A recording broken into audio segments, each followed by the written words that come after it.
Graça e paz da parte de Deus, nosso Pai, e de nosso Senhor Jesus Cristo. Eu gostaria que você abrisse sua Bíblia e que o pessoal lá do sistema de comunicação ficasse bem atento, porque hoje nós vamos correr com muitos textos e precisamos nos firmar bem aqui em alguns pontos. Vamos abrir 2 Timóteo capítulo 3, versos 12 e 13. 2 Timóteo 3, 12 e 13.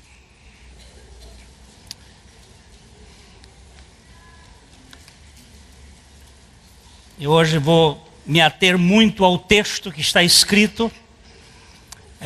Eu preciso dizer o que precisa ser dito. Então eu tenho que dizer o que está escrito. Rogégra, fagégra, fei. E o que escrito está. Então vamos para 2 Timóteo capítulo 3, 12 e 13.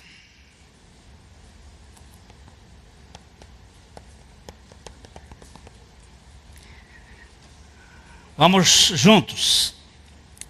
2 Timóteo capítulo 3, 12 e 3.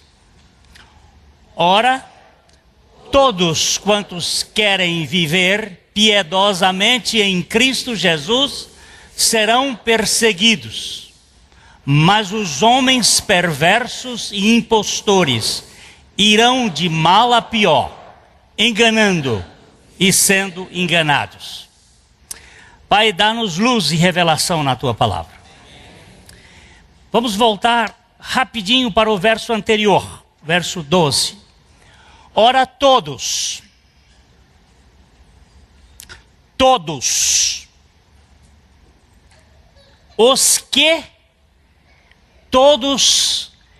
quantos querem viver confiantemente, piedosamente, dependentemente de Cristo Jesus,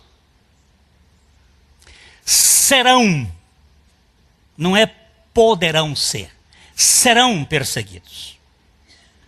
Todos quantos querem viver piedosamente, confiantemente, dependentemente de Cristo Jesus, serão perseguidos. Versículo seguinte: mas os homens perversos e impostores irão de mal a pior, enganando e sendo enganados. Está claro? A história da humanidade pós-pecado tem duas vias, ou dois corredores de escoamento. A via de Caim, que é uma escada do mérito usado pela religião humanista em direção a Deus. E a via de Abel, o elevador do evangelho que desce do céu pela graça em busca do ser caído. Então, Caim representa muque, esforço, conquista. Caim é o tipo da meritocracia. Vamos chegar aonde Deus está pela nossa capacidade. Abel é um sopro de Deus, é um vento de Deus, é uma doação divina. É Deus dando e fazendo tudo a quem nada merece. Essas são as duas vias que você vai encontrar desde a saída de Adão do Éden até hoje. A religião do esforço e do mérito sempre perseguiu o evangelho da suficiência da graça de Deus. Sempre foi assim e sempre será assim. A perseguição não provocada é uma característica sine qua non, sem a qual não existe evangelho. Consequentemente, o evangelho é uma mensagem de acossamento, de chicote, de perseguição. Todos quantos quiserem viver confiantemente apenas pela suficiência de Cristo Jesus serão perseguidos aberta ou veladamente. Não há alternativa. A perseguição faz parte da vida cristã autêntica. Se você e eu não estamos sendo perseguidos sem causa, há alguma coisa errada.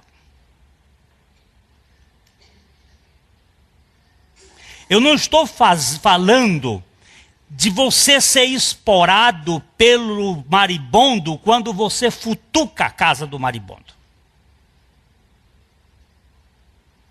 Eu estou falando de perseguição sem causa aparente. Apenas porque você vive na dependência da suficiência de Cristo Jesus.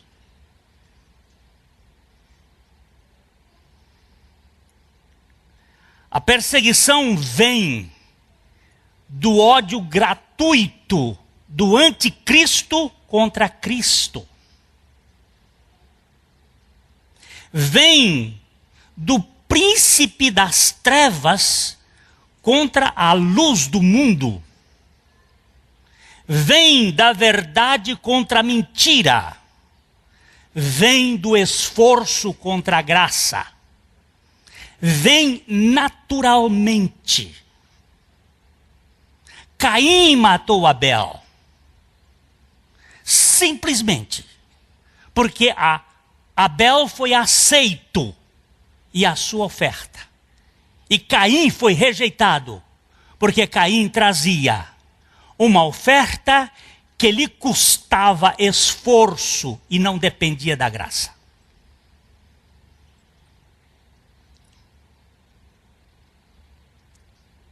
Vamos abrir nossas Bíblias agora em João 15, 18 e 19.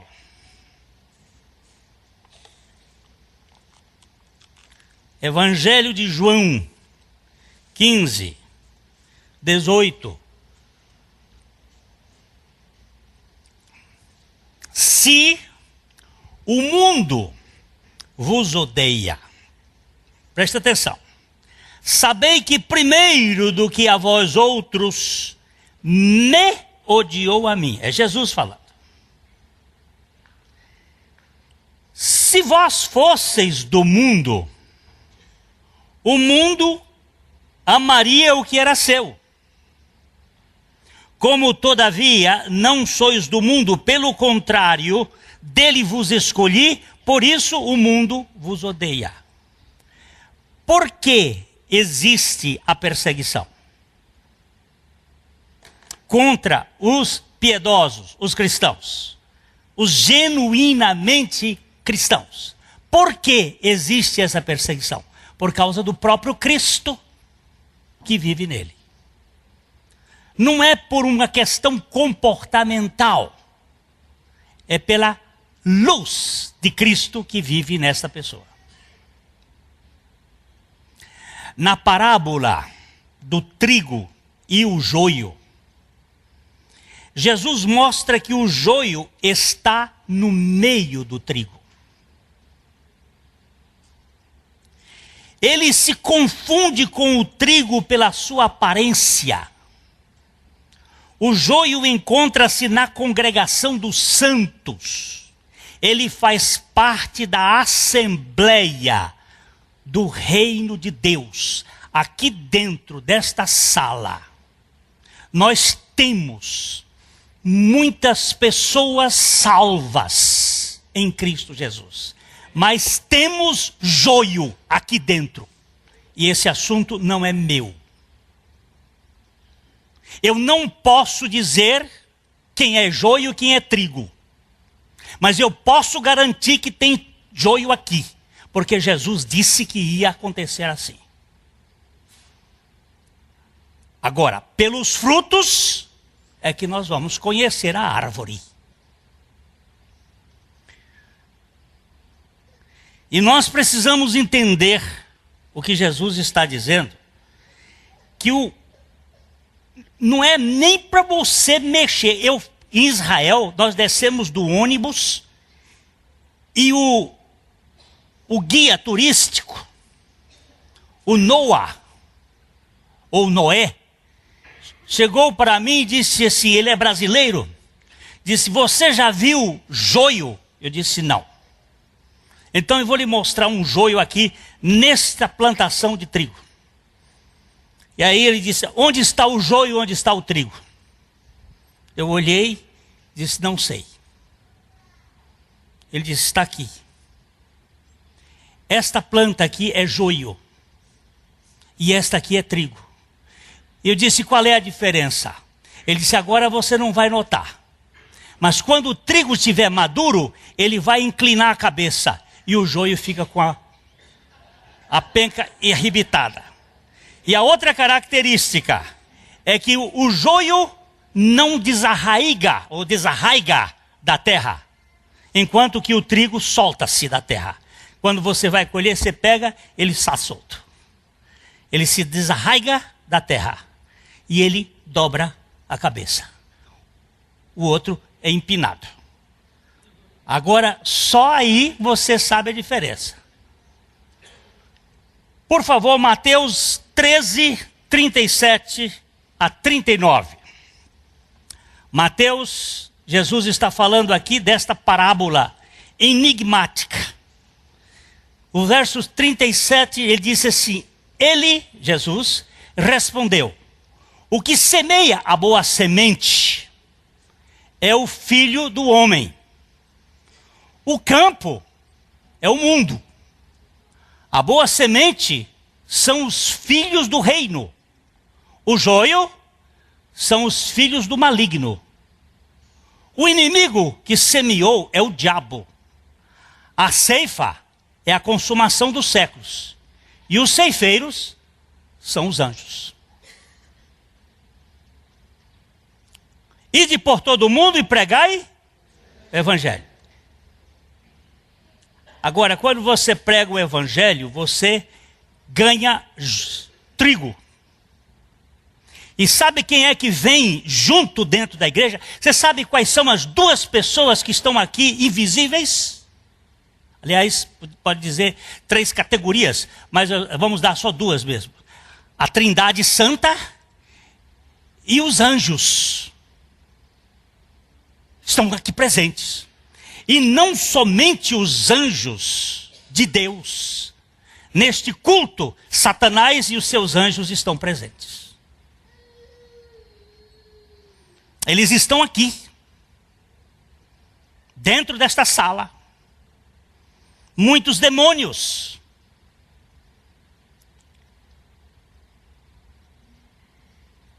A igreja é para ser uma linguagem poderosa diante dos principados e potestades e poderes desse mundo. O inimigo que semeou é o diabo.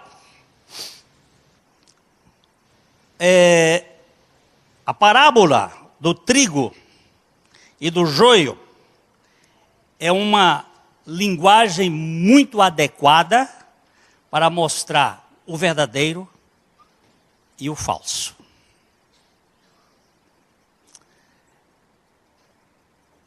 A perseguição contra os piedosos vem de uma armação ardilosa dos ímpios que convivem na congregação dos redimidos.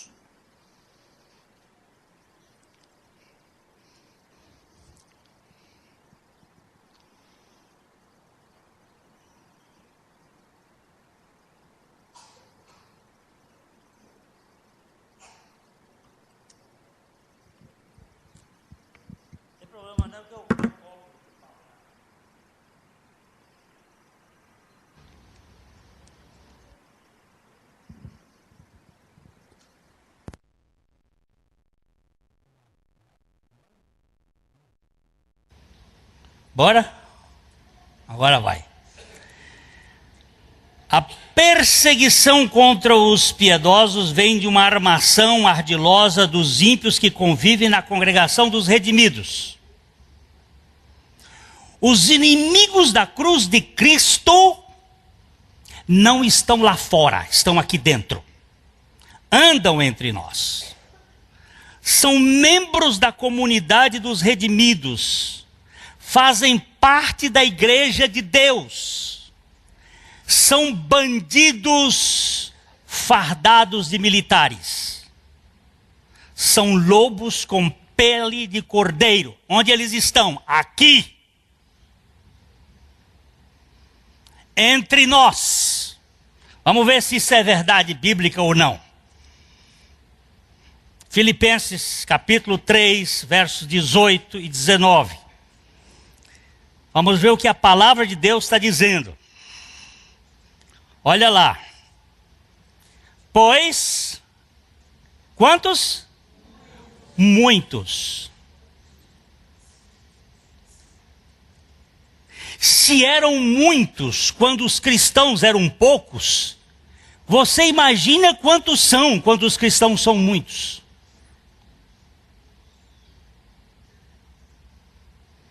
Pois muitos andam entre nós, dos quais repetidas vezes eu vos dizia, e agora vos digo, até chorando, que são, quê? Inimigos de quê, meus irmãozinhos queridos? Da cruz de Cristo. Por que de outra coisa não?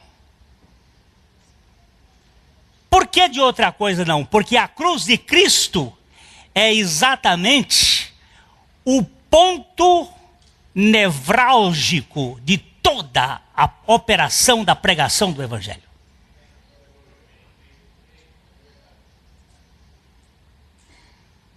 O destino destes inimigos da cruz de Cristo é o quê? A perdição, não só deles como dos outros. O Deus deles é o quê? O estômago, o ventre. E a glória deles está onde? Na sua infâmia, visto que só se preocupam com as coisas terrenas. Eu já vi gente criando problema aqui na nossa comunidade, da possibilidade de nós nos transferirmos para aquele outro terreno e ter que vender esse terreno aqui. Já está fazendo guerra nuclear.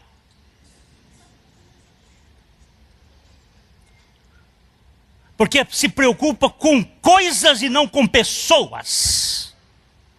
Se preocupa com bens e não com a salvação das pessoas. Mas ele vai mais aqui, ó, o destino. Vamos ler o verso seguinte, só para mostrar. O verso 20. Pois a nossa pátria está onde? De onde também aguardamos o Salvador, o Senhor Jesus Cristo. Ainda bem que ele vem, Maranata. A perseguição, além de ser uma característica essencial da vida cristã autêntica, é uma característica indispensável para a vida de dependência do Pai. Sem perseguição, nós nos tornamos presa fácil do inimigo. Ela sempre nos deixa vigilantes e alertas na caminhada. Senhor, por favor, não tire a perseguição na minha vida. Como não tire a tentação. Hoje pela manhã, eu enfrentei grandes tentações. Nas 3 áreas. Porque você só é tentado em 3 áreas. Nos seus instintos, na sua psique e no seu espírito. Nós somos tentados na área da satisfação da nossa fome, tanto física como sexual. São as fomes instintivas. Nós somos atacados na nossa fome de sucesso. Pula do pináculo do templo e mostra que tu és famoso. E nós somos atacados na fome de posse. Eu te darei os reinos desse mundo por um momento de adoração. Jesus foi tentado do mesmo jeito que nós somos tentados.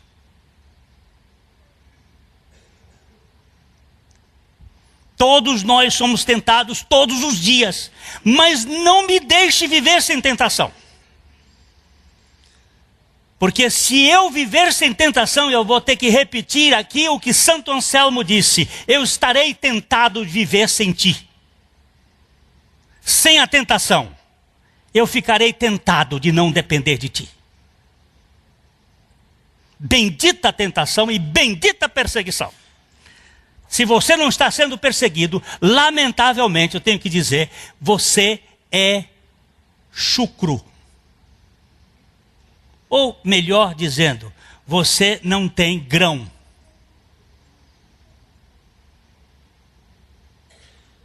Eu não estou dizendo que você provocando briga com as pessoas.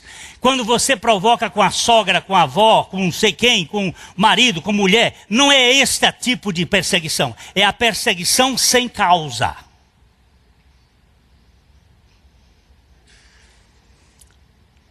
Quantos serão perseguidos?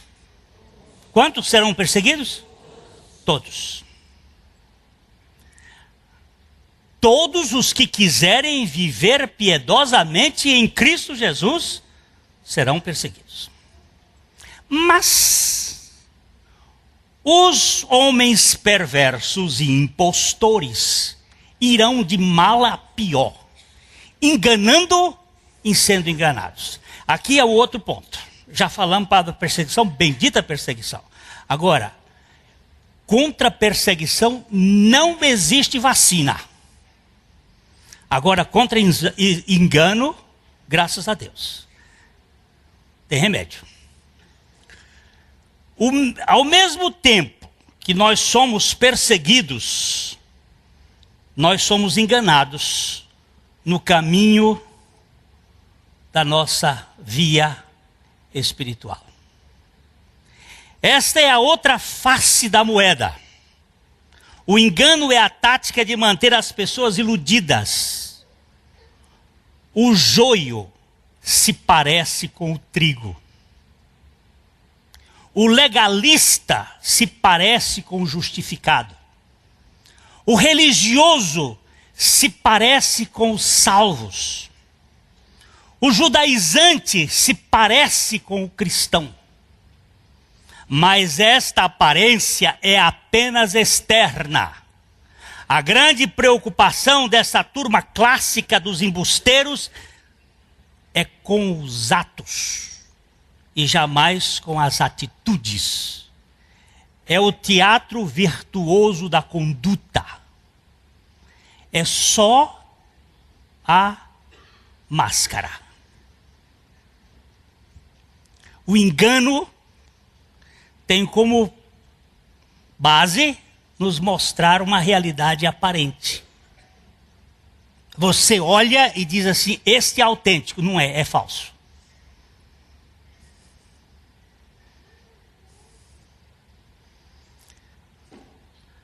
Este é feito no Paraguai. Tem tudo do legítimo. É preciso saber discernir.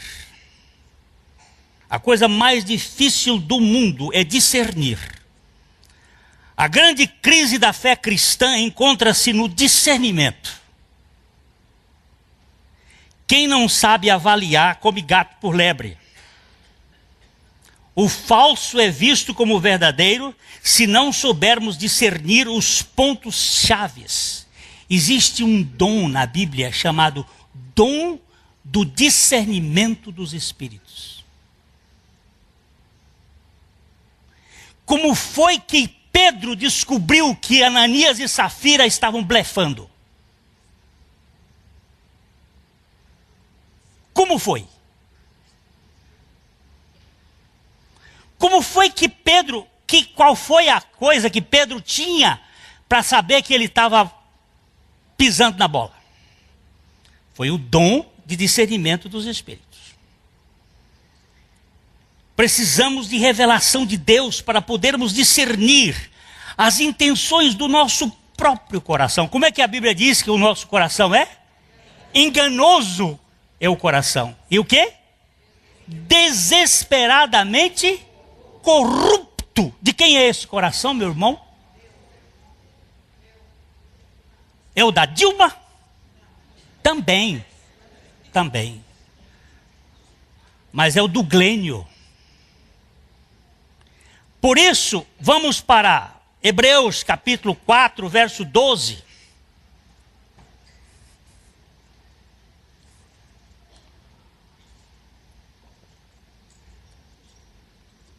Hebreus 4, 12.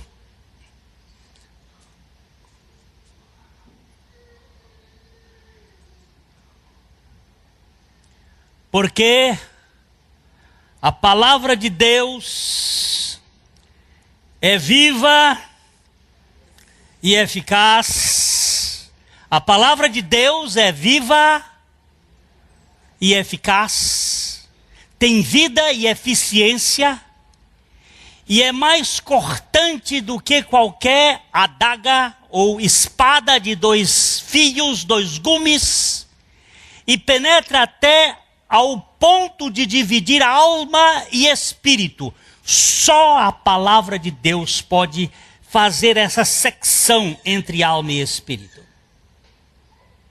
Tanto é que alguns teólogos não conseguem ver isto e dizem que alma e espírito são a mesma coisa, mas baseado na palavra de Deus, nós podemos dizer que não são a mesma coisa porque ela separa a alma do espírito, assim como separa as juntas das medulas, e é apta para discernir os pensamentos e os propósitos do coração. Quem é que vai fazer essa obra? É a palavra de Deus. Porque meu coração é enganoso. Hoje eu tive uma conversa com uma moça que estava enfrentando um problema sobre permanecer ou não no casamento. E hoje me deram uma notícia de que a história tinha sido que eu havia dado o aval para ela se separar. E eu disse o seguinte: filha minha, você não sabe qual é a vontade de Deus. Ninguém sabe qual é a vontade de Deus e precisamos buscar a vontade de Deus. E como nós podemos buscar a vontade de Deus? Nós encontramos o método bíblico, usado por Jesus, usado por Daniel, usado por Paulo. Ora 3 vezes. Por que 3 vezes? Porque você é corpo, você é alma e você é espírito. Porque Deus é Pai, é Filho e Espírito Santo.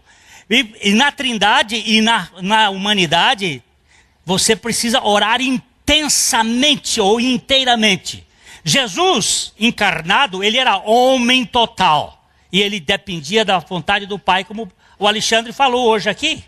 E ele então orou: Pai, se for possível, passa de mim este cálice, mas não seja feito o que eu quero, mas sim o que tu queres. Ele queria saber a vontade do Pai. E ele orou 3 vezes. Na 3ª vez ele disse: pode parar vocês de orarem, porque agora o Pai já me revelou. Como foi que o Pai revelou? Nós temos a segunda questão. A Bíblia diz que a paz de Cristo é o árbitro em nossos corações. Árbitro, você conhece aquele de futebol, que quando o jogador faz uma falta, ele apita. Significa que o jogador tem que parar. Quem que vai arbitrar a vontade de Deus no meu coração? A paz de Cristo. Então eu oro, vamos aqui, é para ficar com o marido ou para separar do marido? Eu não vou dar palpite. Sabe por que eu não vou dar palpite? Porque meu palpite é enganoso. Você vai conversar com o seu pai. Seu pai vai lhe contar como você deve fazer. E você chega para ele e diz assim: meu pai, Eu não sei qual é a tua vontade neste caso. Eu quero colocar este caso nas tuas mãos, com a opção A e a opção B. A opção A é ficar com ele e dar uma segunda chance. A opção B é cair fora. Qual das duas o Senhor vai me dizer? Porque senão eu vou errar. A minha vontade é dar um chute nesse homem.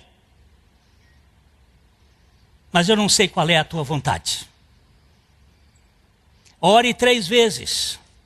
Ou no mesmo dia, ou na mesma semana, ou no mesmo mês, especificamente. E busque. A paz de Cristo vai cair exatamente dentro da vontade de Deus. E você não vai ter dúvidas. Você não vai ficar confuso. Isso para qualquer coisa, até mesmo para comprar um grampo para prender um cabelo.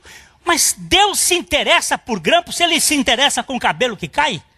A Bíblia diz que não há um cabelo da nossa cabeça que caia, que Deus não contabilize. Quanto mais um grampo que sustura aí umas 100 cabelos. É porque nós somos autônomos demais. Nós precisamos aprender a discernir, porque o nosso coração é enganoso. Vamos ver como Jesus disse que o engano vem. Como é que o engano vem? Vamos dar uma olhadinha aqui num texto, Mateus 7, 13, 15 a 23. Mateus 7. Como é que o engano aparece? Por que que ele diz que os homens impostores irão de mal e pior enganando e sendo enganados? Olha, semana passada, eu saí daqui, aí me contaram de um show gospel que houve na Globo. E a pessoa que me contou estava pulando e gritando. E brrrpp. Eu disse, o que você está me dizendo?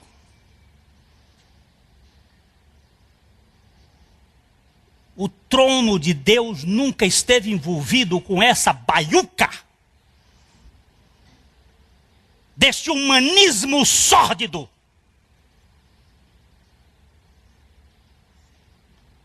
O homem que esteve num movimento de avivamento no Toronto, no Canadá, anda agora no mundo clamando às pessoas, dizendo, eu fui um enganador.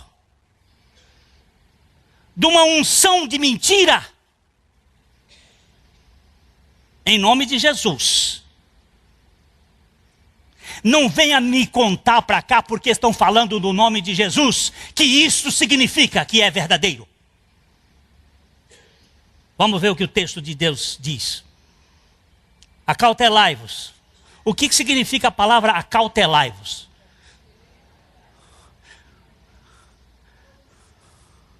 Bom senso e caldo de galinha faz bem a todos. Cautela, viu, meu filho? Acautelai-vos. Tenha cuidado, porque se você for enganado, a culpa é sua.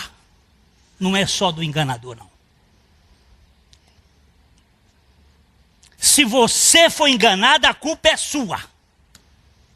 Acautelai-vos dos falsos, o quê? Como é que eles vêm? Disfarçados. Em quê? Ovelhas. Mas por dentro são o quê? Quem está falando isso, gente? E quem conhece de gente mais do que esse cara? Quem é que conhece de gente? Ele está falando de quem? Você pode estar diante de um enganador. Por isso você tem que... Se eu te enganar, meu filhinho, você não vai ficar sem a responsabilidade de ter sido enganado por mim. Deixa a chuva de Deus mandar. Eita chuva boa essa dessa noite. Quando eu fui para Ourinhos anteontem, que eu vi a soja, eu fiquei de coração partido. De meu Deus, tem misericórdia desse Paraná. Manda chuva, manda chuva. Mas foi tão bom ver chuva. Oh, coisa linda. Hein? Pelos frutos, colhem-se porventura uvas de quê? E figos de onde? Colhe? Vamos lá, um pouquinho? Assim toda árvore boa produz bons frutos. Porém a árvore má... Quantos bons tem aqui dentro dessa sala? Então nenhum de vocês produz bom fruto. Só para essa mensagem, ela vai ser um pouco longa, mas nós temos que terminar.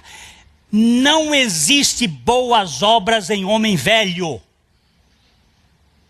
Boas obras só são produzidas por Cristo em nós. Ele preparou para que andássemos nestas obras de Cristo.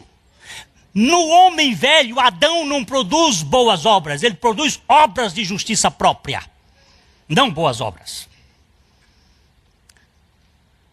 Agora, verso 19.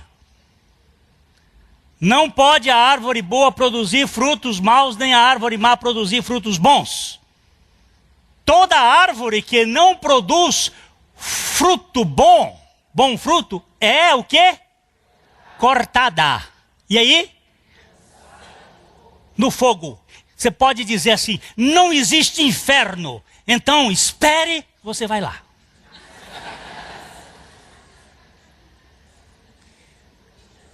Assim, pois, pelos seus frutos pelos frutos, irmãos, não pelas folhas, pelos frutos. Você sabe por que Jesus amaldiçoou a figueira? Você sabe por que Jesus amaldiçoou a figueira? Porque a figueira tinha folhas, mas não tinha frutos. E a figueira, quando tem folhas, ela tem que ter frutos. Era uma figueira mentirosa. E Jesus simplesmente amaldiçoou. Quando você não tem fruto, você não pode ser conhecido sem fruto. Continua, nem todo o que me diz... Olha agora Jesus está falando, nem todo o que me diz... Nem todo o que me diz Senhor, Senhor, entrará no reino dos céus, mas aquele que faz a vontade de meu Pai que está nos céus. Continua. Muitos, olha agora, muitos, os mesmos muitos de lá. Muitos naquele dia hão de dizer-me, Senhor, Senhor, não porventura não temos nós profetizado em teu nome? Você acha que profecia em nome de Jesus é medida de saber se é falso ou verdadeiro? Em teu nome não expelimos, eu não gosto dessa expressão expelimos, expulsamos. A palavra expelir é tirar da pele. Expulsar é tirar da vida, pelo pulso, pela força. Expulsamos os demônios, e em teu nome não fizemos muitos milagres?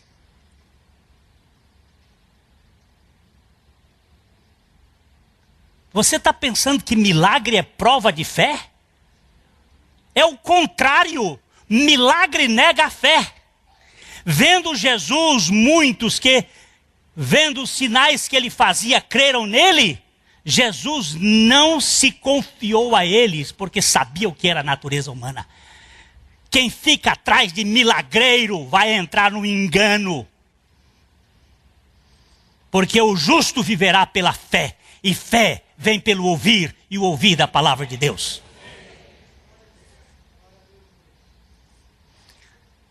Então lhes direi a estes, explicitamente, quantas? Nunca, não é não, nunca vos conheci. Apartai-vos de mim, vós, ou os que praticais a iniquidade. O que é iniquidade, meu irmãozinho? Iniquidade é aquilo que vem do iníquo. Quem é o iníquo? É o que plantou o joio.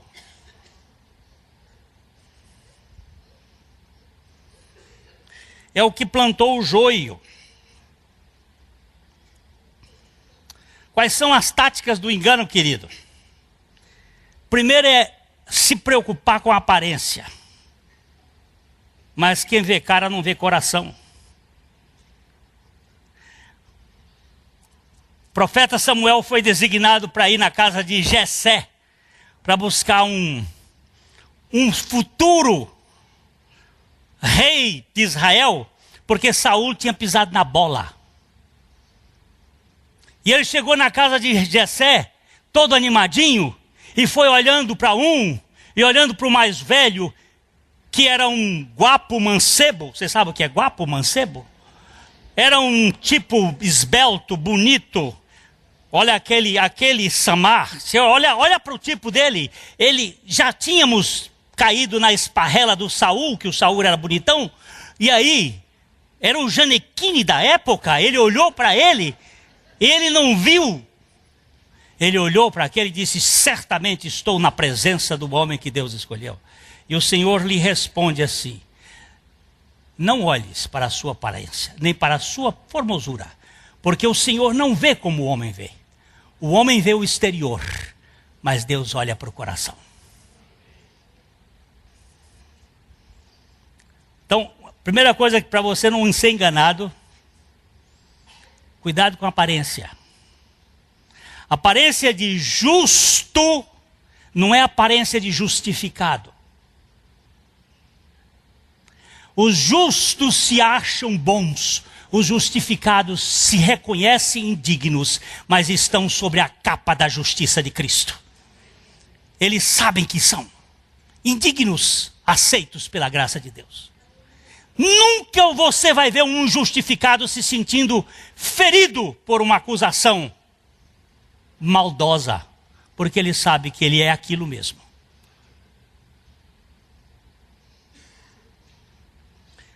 Cuidado com o discurso. Cuidado com a linguagem correta. Uma mensagem ortodoxa sem o espírito de um crucificado pode ser uma arapuca de prender tonto. Mas ele está falando lá no nome de Jesus, em teu nome não fizemos. Cuidado, preste bem atenção, abra o ouvido.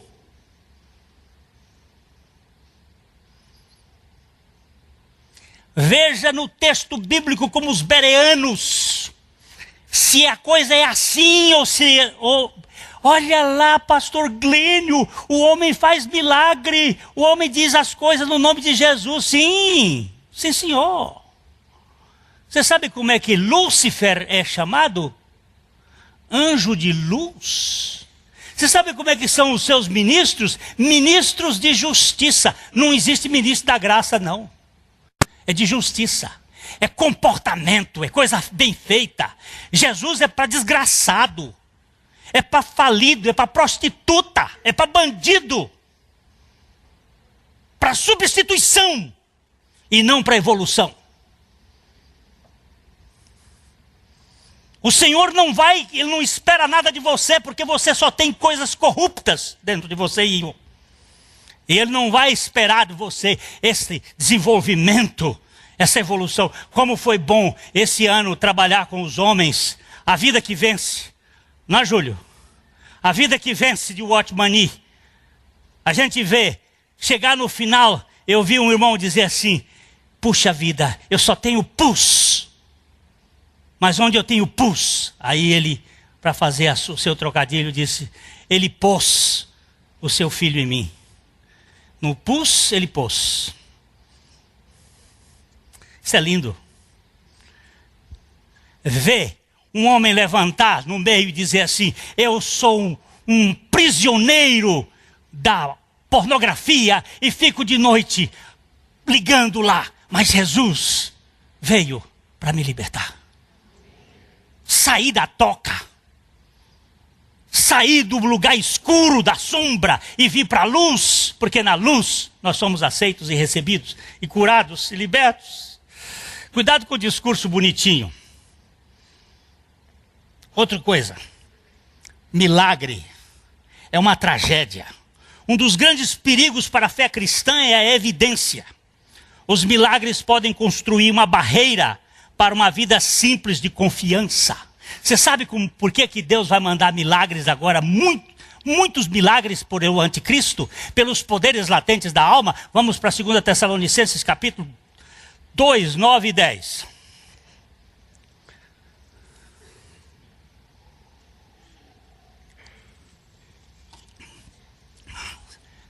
Não é só os negócios do Uri Geller, não, gente. É a turma da televisão.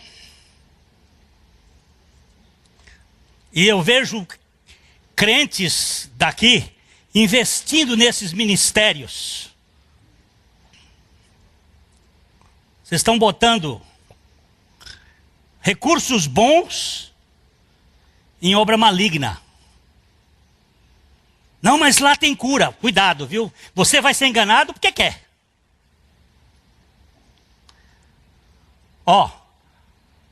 O aparecimento do iníquo.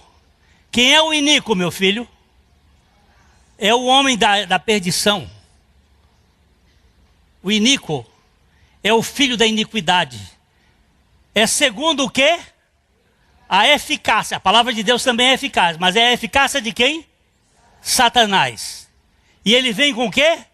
Com todo o poder e sinais e prodígios da mentira. Prodígios da mentira são os prodígios malignos dos poderes latentes da alma. Se você quiser um livro, esse livro está esgotado, mas agora vai ser republicado. De Watchman Nee, O Poder Latente da Alma. Que são esses poderes? São os poderes de Grayskull. São os poderes da feitiçaria. São os poderes que estão sendo usados hoje no meio dos cristãos. De ordenar, de declarar, de mandar. Olha lá. Com todo o engano da injustiça aos que perecem, porque não acolheram o amor da verdade para serem salvos. Não acolheram o amor da verdade. Sabe o que vai acontecer? Veja bem. E com todo o engano da injustiça aos que perecem, porque não acolheram o amor da verdade. Vamos para frente, por favor. É por este motivo, pois, que quem? Quem é que está mandando? Deus lhes manda a operação do erro para darem crédito à mentira. Quem está mandando? Deus. Deus mandando quem? A operação do erro para darem crédito à mentira, a fim de serem julgados todos quantos não deram crédito à verdade, antes, pelo contrário, se deleitaram com o quê? A injustiça.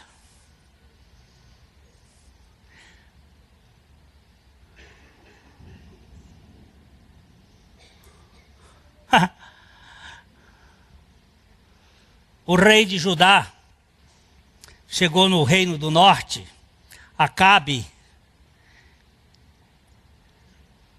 e ele disse: vamos para a guerra ou não? Aí vieram os profetas e disseram: pode ir que Deus está com vocês.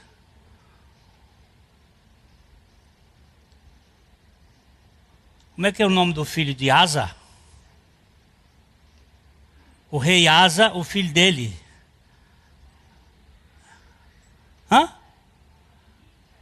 Não, Micaías era o profeta.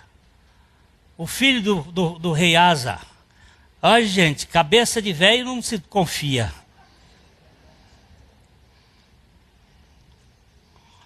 Ele chega e diz: não há um profeta por aqui que tema a Deus, que fale a verdade. Ele diz: tem um aí, mas ele não fala nada bom contra mim. Aí ele diz: manda chamar esse profeta. Quando Micaías chegou, Micaías fez uma ironia: pode ir. Ele disse: eu já não disse que não fala essa verdade. Aí ele disse assim: eu vi Israel sendo destruído. Como foi assim? O Espírito da parte de Deus trouxe a mentira para a boca de todos os profetas. Um Espírito da parte do Senhor trouxe a mentira. O que é isso? Como explica um negócio desse? Porque você não ama a verdade, Deus vai permitir que a operação do erro chegue na sua casa. Para você ser iludido, para você ser enganado, para você ser ludibriado, para você ser julgado com causa.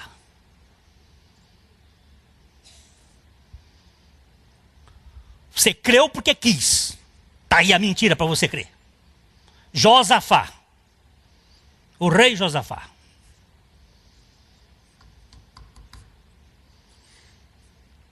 Mas o pastor Glênio, a Bíblia não está aí? No tempo que a Bíblia não estava aí, o engano era muito mais ardiloso.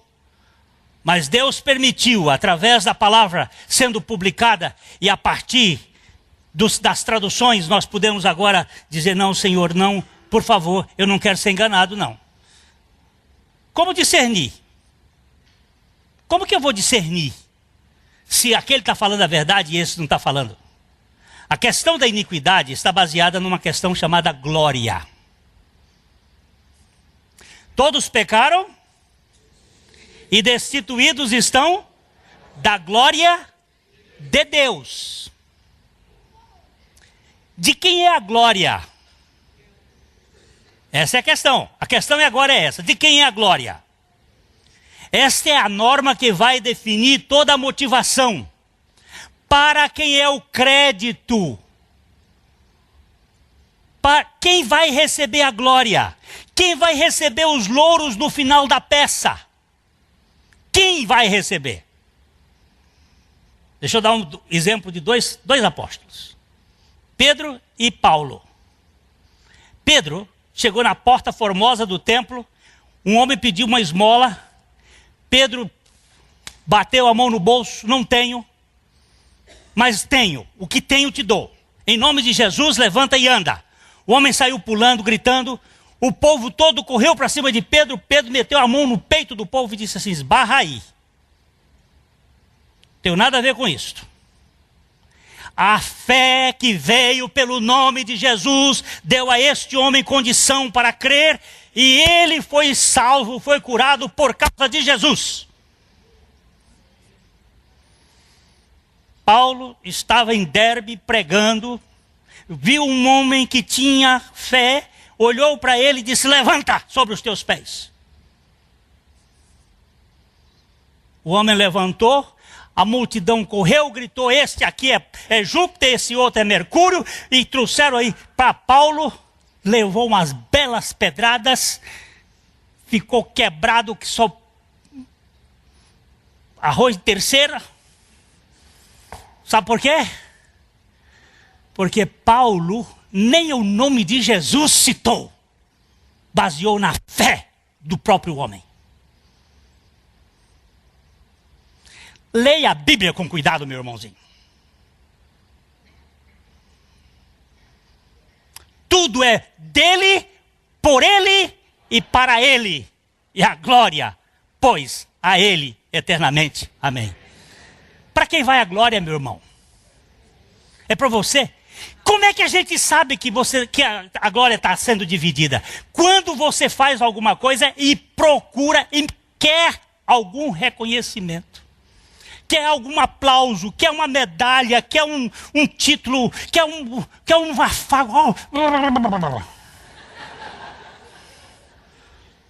Quando aquilo está dentro da gente, a glória não é do Senhor. A glória está dividida.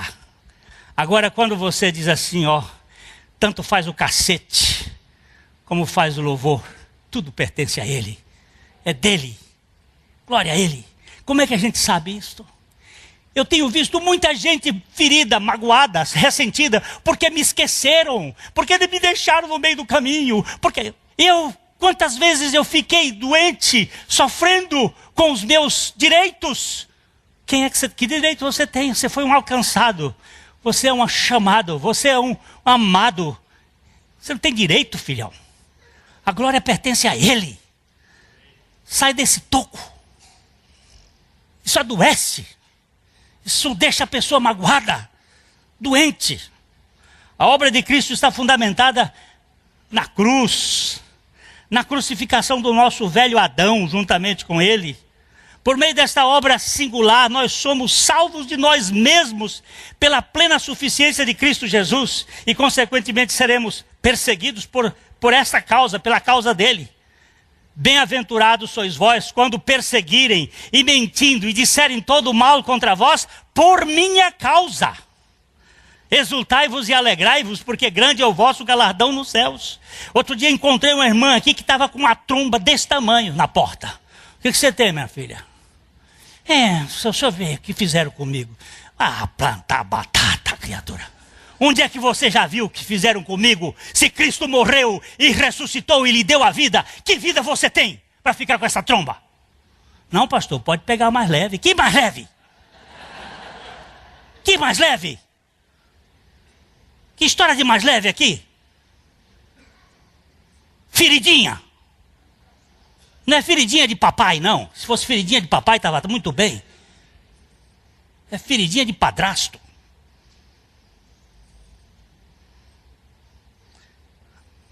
A obra de Cristo, ela está marcada por perseguição. Não há escolha, meu irmãozinho.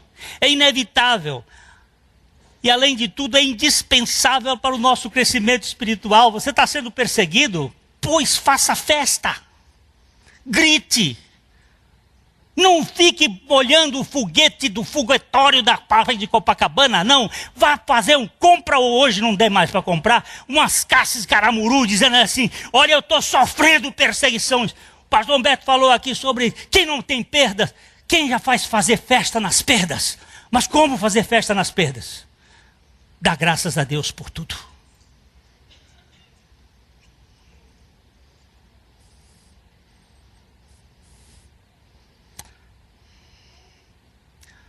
O grande risco disso tudo é o engano. Ele entra sorrateiramente, amenizando a perseguição, e somos enleados pelas teias do engano. E aqui mora um grande perigo. Com medo da perseguição, nós nos deixamos envolver pelo engano dos falsos profetas que tentam por todos os meios suavizar a radicalidade da fé cristã. Sugiro O Discípulo Radical de John Stott. É um livrinho que saiu recentemente, é chamado O Canto do Cisne, de John Stott. Morreu há 2 meses atrás, aos 90 anos.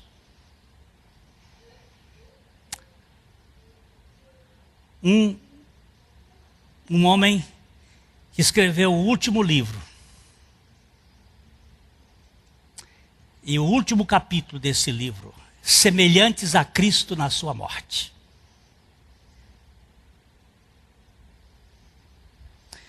Ele diz uma coisa aqui, o cristianismo moderno tem crescido muito.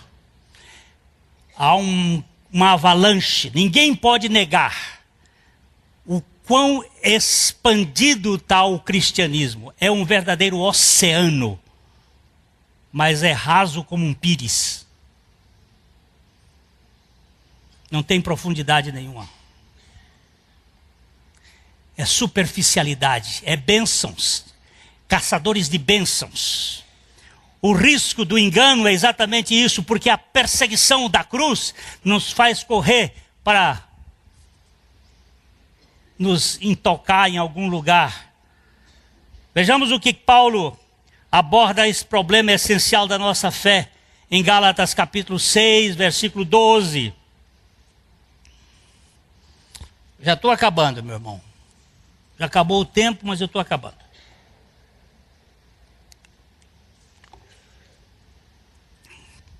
Essa é a minha última mensagem nessa igreja. Este ano. Então eu tenho que dizer algumas coisas. Todos os que querem ostentar-se na carne. Você sabe o que é ostentar? Esses vos constrangem a vos circuncidardes, somente para não serem perseguidos por causa da cruz de Cristo. Vamos cortar o prepúcio do pênis e vocês serão circuncidados no pênis, mas não são circuncidados no coração. E a circuncisão que Deus quer é no coração e não no pênis. Só para não serem perseguidos por causa da cruz de Cristo. Aí suaviza, vamos suavizar. Não, sabe o que acontece, como é que o engano vai entrando? Ele vai entrando tão sutilmente que ele vai tirando a cruz de lado, assim, zup, zup, zup. Depois a gente fica só, não, nós ficamos com Jesus ressuscitado. Mas Jesus ressuscitado só é possível porque foi crucificado. E os dois polos têm que andar juntos. Você sabe por que Paulo foi rejeitado lá em Atenas? Porque no dia que ele pregou lá em Atenas, ele saltou a cruz. Ele falou da ressurreição, mas não falou da cruz. E a cruz é o foco de Deus para a nossa libertação. Não tem outro jeito, meu irmão. Mas não pode ser doutrina. Tem que ser experiência.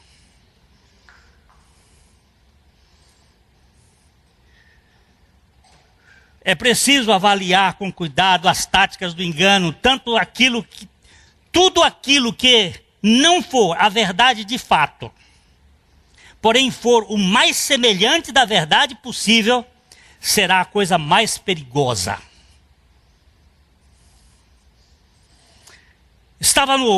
Fui comprar um esguicho hoje lá no shopping. Aí uma moça que é cabeleireira, ela disse assim: Pastor Glênio, mas olha, foi tão lindo.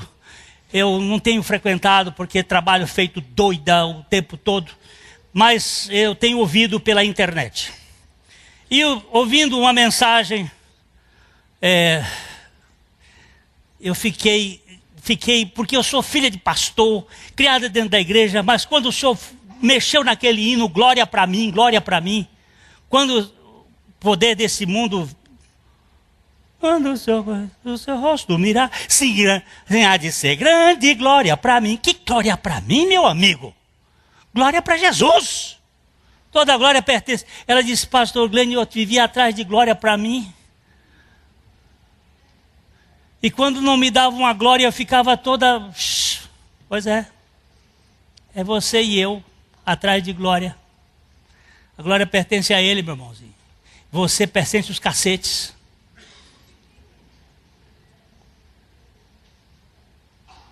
Você quer ser liberto?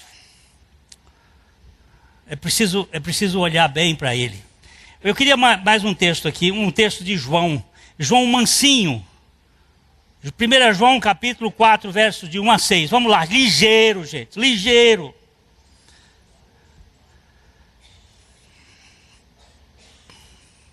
João 4, amados, quem são os amados? Vocês são amados? São, que lindos, né? Amados, olha lá, não deis crédito a qualquer espírito. Amados, não deis crédito a qualquer espírito. Antes, provai os espíritos se procedem de Deus. Porque muitos falsos profetas têm saído pelo mundo afora. Depois ele vai dizer assim: eles saíram do nosso meio, do meio de nós, mas eles não são dos nossos. Porque se tivessem sido dos nossos, teriam permanecido conosco. Mas eles são daí.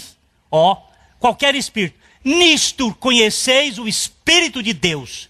Todo espírito que não confessa Jesus Cristo, todo espírito que confessa que Jesus é homem, Cristo é Deus, Jesus Cristo veio em carne, é de Deus. Isto aqui não é declarar, não, é confessar.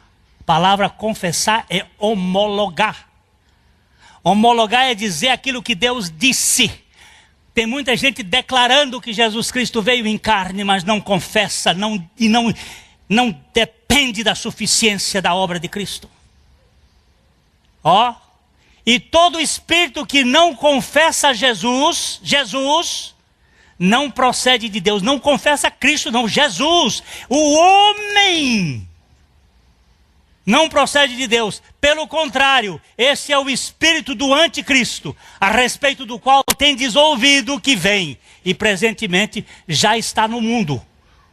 Filhinhos, vós sois de Deus, e tendes vencido os falsos profetas, porque maior é aquele que está em vós do que aquele que está no mundo. Como é bom a gente ler isto.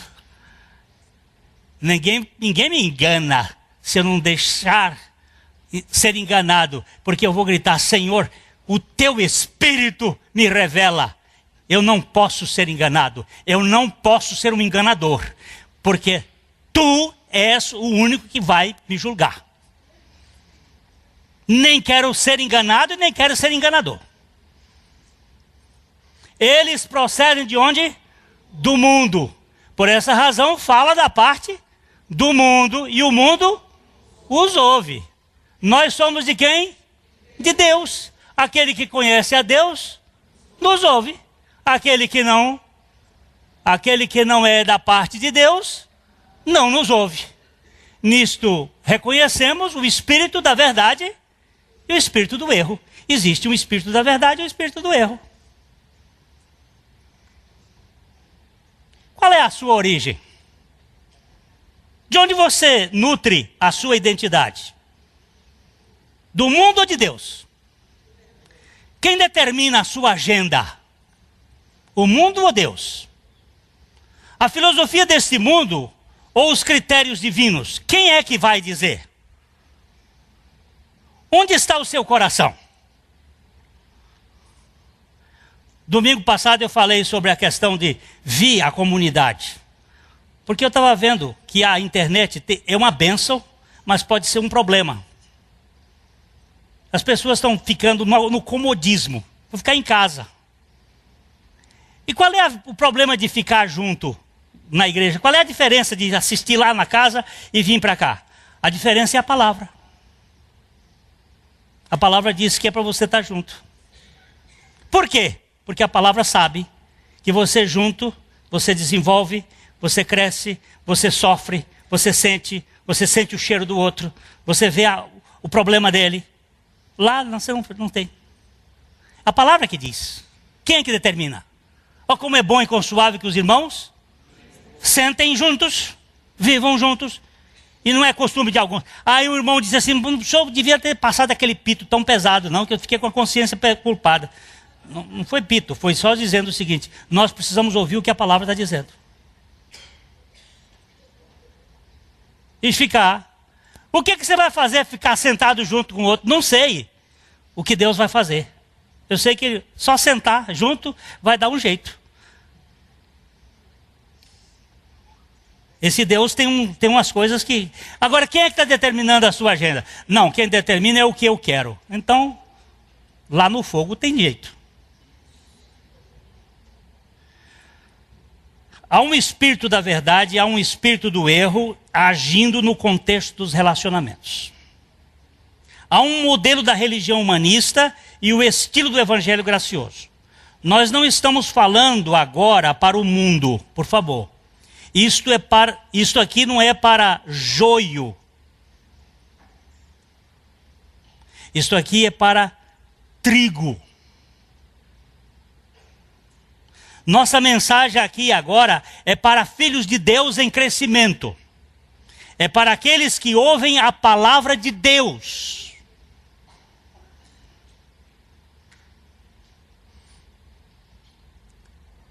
Se você for uma nova criatura em Cristo Jesus, você será perseguido sem causa.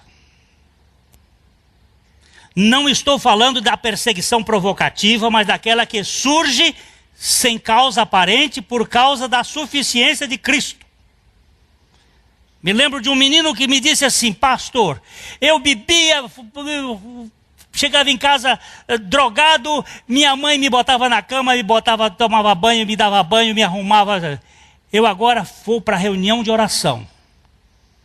Fui convertido, vou para a reunião de oração. Quando eu chego um pouco mais tarde, minha mãe me dá uma bronca. O que é isto? Eu disse: isso é Jesus, meu filho. Isso é Jesus. Isso é Jesus.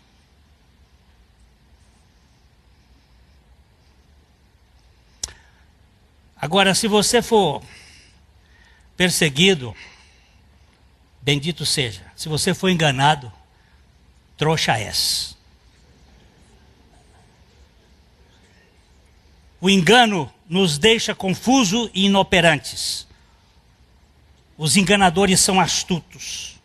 Para a perseguição, nós já dissemos aqui, nós não temos vacina no mercado. Mas para o engano, nós temos a verdade em Jesus. A verdade em Cristo crucificado. Tudo que não for rigorosamente cristocêntrico e totalmente pela graça é falso como uma nota de R$3. Qualquer modelo que der ao ser humano algum direito, requerendo alguma glória pessoal, é uma farsa da religião tentando se passar por evangelho. O cristão autêntico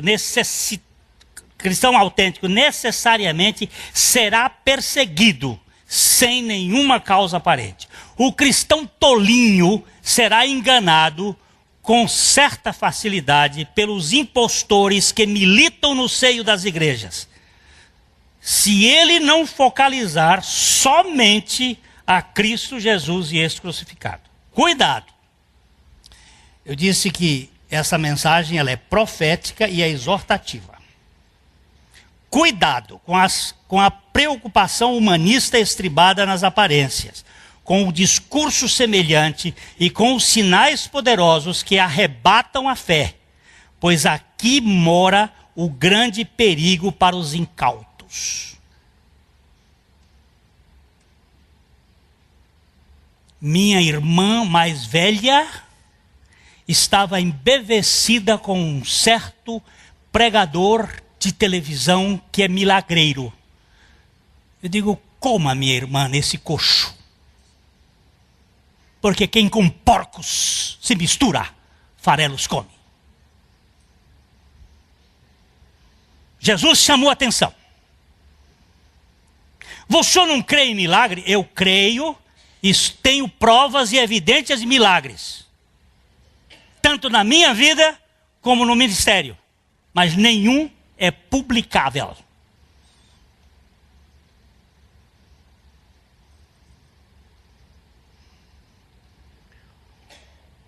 O único sinal que Jesus disse que iria requerer dos seus discípulos era um milagre para uma geração incrédula e adúltera. Era o milagre do profeta Jonas. Que assim como Jonas ficou 3 dias e 3 noites no ventre do peixe, que ele iria ficar 3 dias e 3 noites na terra, e esse era o único milagre. Todos nós vamos enfrentar neste mundo uma luta de perseguição e crise de engano. Cabe a cada um de nós a responsabilidade de ficar olhando no lugar certo. Ou Cristo, ou você. Vou terminar dizendo o seguinte. Josafá estava com 3 povos na frente dele. O exército de Israel, de Judá era pequenininho. 3 nações se juntaram para destruir Josafá. Judá. Ele se prostrou e disse, não tenho força. Primeira coisa que você tem que fazer, não posso. Segunda coisa, não vou tentar. Terceira coisa, Cristo já fez. A vitória está em Cristo. Josafá se prostrou e Deus levantou um profeta e disse, nessa peleja não tereis que pelejar. Ficai parado e vede o livramento que o Senhor vosso Deus vos fará. Pois cantores na frente dos coraitas, dos coatitas, e eles começaram a cantar que as misericórdias do Senhor, que Deus era bom e as suas misericórdias duravam para sempre. E eles começaram a cantar, e os 3 povos que estavam lá no vale, que depois foi chamado de Vale de Beraca, ou Vale da Bênção, começaram um lutar contra o outro, 2 se aliaram, mataram o terceiro, depois foram dividir a glória, que o problema é sempre a glória. E se mataram, e quando amanheceu o dia, que os soldados chegaram em cima e olharam lá para baixo, só tinha corpos. E ele disse, agora você vai lá e faz a réstia. Pega tudo, despoja. Juntou tudo.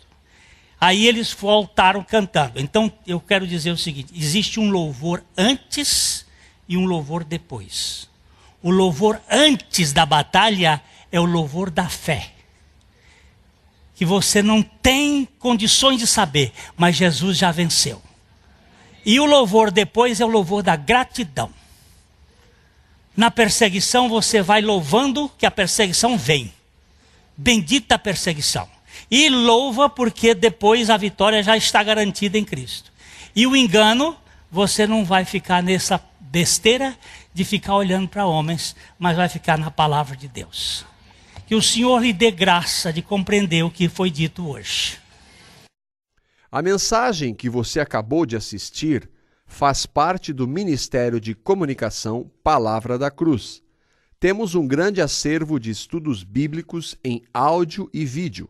Distribuímos também, gratuitamente, o jornal mensal Palavra da Cruz.